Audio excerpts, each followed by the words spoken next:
Sobrang taas ba ng pride ng inyong partner at tila ba hindi ito nakikinig sa mga sinasabi mo? Gusto mo ba na maging mapagkumbaba na ito?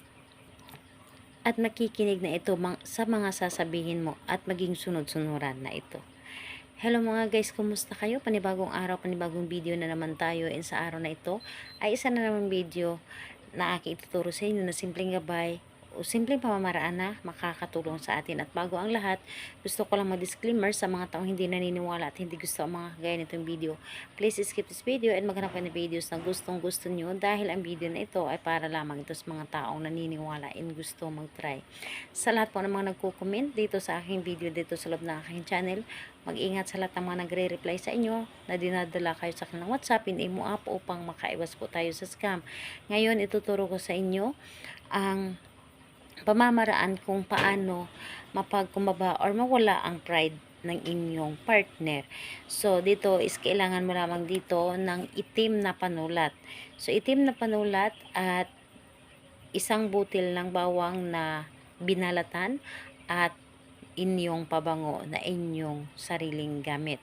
So, yun lamang ang dapat nating ihanda. And syempre, kailangan din natin dito na alam natin sa ating sarili na gustong-gusto natin itong gawin at buo dapat ang inyong loob, tiwala at paniniwala sa paggawa nito at hindi ka nagdududa dapat. So, ayun, kapag ready ka na, ay pwede mo na itong simulan. So, gamit ang inyong panulat na itim sa kaliwang talampakan. Sa kaliwang talampakan, isulat mo doon ang kanyang pangalan at apelyido. So, sa kaliwa po ha, pangalan at apelyido ay isulat mo at pagkatapos nun ay sprayhan mo lamang ng isang spray ang inyong talampakan o di kaya'y patak.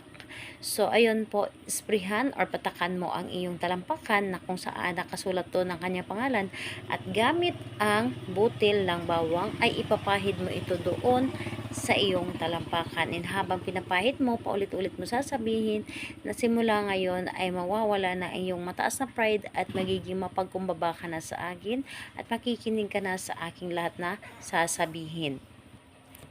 So, ayun po.